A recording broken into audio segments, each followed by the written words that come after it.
शहर आणि परिसरातील ताज्या बातम्यांसाठी लोकप्रिय न्यूज टुडे चॅनलला आजच सबस्क्राइब करा। चाळीसगावमधून मोठा पठाण अटकेत, गुंडांविरोधी पथकाची उल्लेखनीय कारवाई।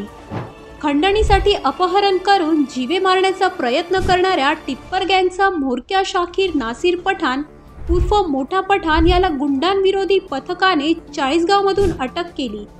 फिर्यादी निखिल दर्यानानी यांना 4 एप्रिल रोजी 2 अनोळखी इसमांनी बंदुकीचा धाक दाखवून अपहरण केले होते व 1 कोटींची खंडणी मागितली होती। नंतर त्यांना सुमसान ठिकाणी नेऊन हवेत व जमिनीवर गोळीबार करत धमकावण्यात आले। फिर्यादीच्या भावाकडून आरोपीच्या साथीदारास 15 लाखांची खंडणी दिली गेली होती। या प्रकरणी मुंबई नाका पोलीस ठाण्यात गुन्हा दाखल असून गुन्ह्याचे गांभीर्य लक्षात घेता मोक्का अंतर्गत कारवाई करण्यात आली आहे। पोलीस आयुक्त संदीप कर्णिक यांच्या आदेशावरून गुंडांविरोधी पथकाने आरोपीचा शोध सुरू केला होता।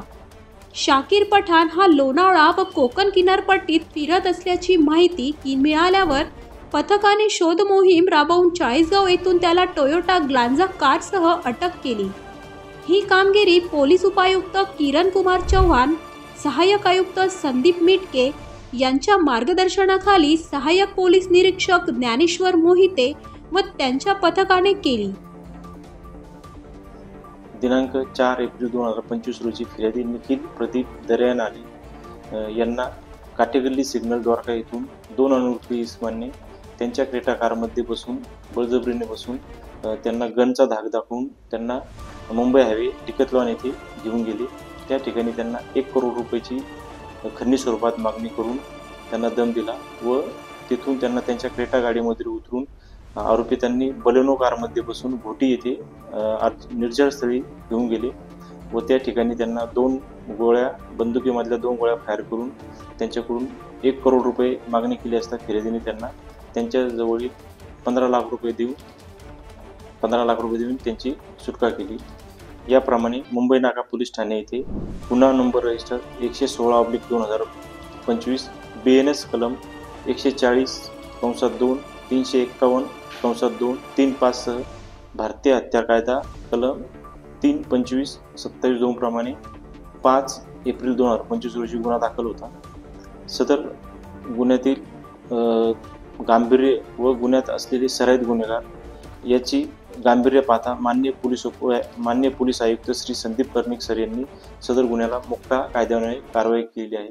सदर गुन्ह्यातील मुख्य आरोपी शाकीर पठाण हा गुन्हा दाखल झाल्यापासून फरार होता।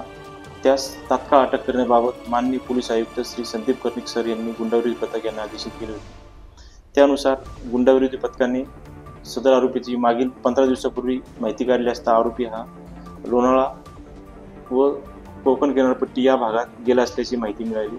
सदरची माहिती मान्य DCP crime Shri Kiran Kumar Chavan sir व मान्य ECP crime Shri Sandeep Mitke sir यांना देऊ त्यांच्या मार्गदर्शनाखाली आम्ही व गुंडा पथकाचे अंमलदार असे लोणावळा कोकण किनारपट्टी या ठिकाणी जाऊन आरोपिताची माहिती काढली असती। त्याच्या वर्णनानुसार किंवा मिळालेल्या माहितीनुसार माहिती काढली असता आरोपी हा त्याच्याकडे इनोवा ग्लांजा गाडी वापरत असून तो औरंगाबाद येथून आला असते एवढीच माहिती मिळाली।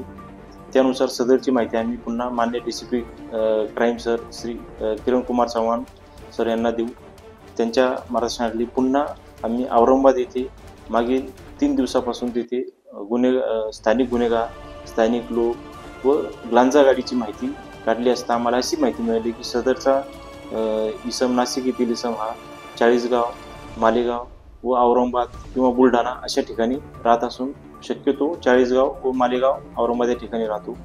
त्यानुसार आम्ही चाळीसगाव, मालेगाव व संभाजीनगर येथे सापळा रचला असता आम्हाला दिनांक 27/7/2025 रोजी मध्यरात्री 1 वाजे सुमारास चाळीसगाव येथील मुख्य बाजारपेठ ठिकाणी आरोपी शाकीर नासिर पठाण हा त्याच्याकडे टोयोटा ग्लांजा वाहन क्रमांक MH11DD 2101 सह मिळून आला। सदर वाहनाची जप्ती घेतली असता त्यामध्ये 2 मोबाईल व रोख स्वरूपात 31,000 रुपये असा एकूण 5,91,000 रुपयाचा मुद्देमाल आम्ही जप्त केला असून आरोपी शाकीर नासिर पठाण यास आम्ही चाळीसगाव येथून नाशिक येथे आणून मुंबई नाका पोलीस ठाणे यांच्या ताब्यात दिलेले आहे. News today Nashik.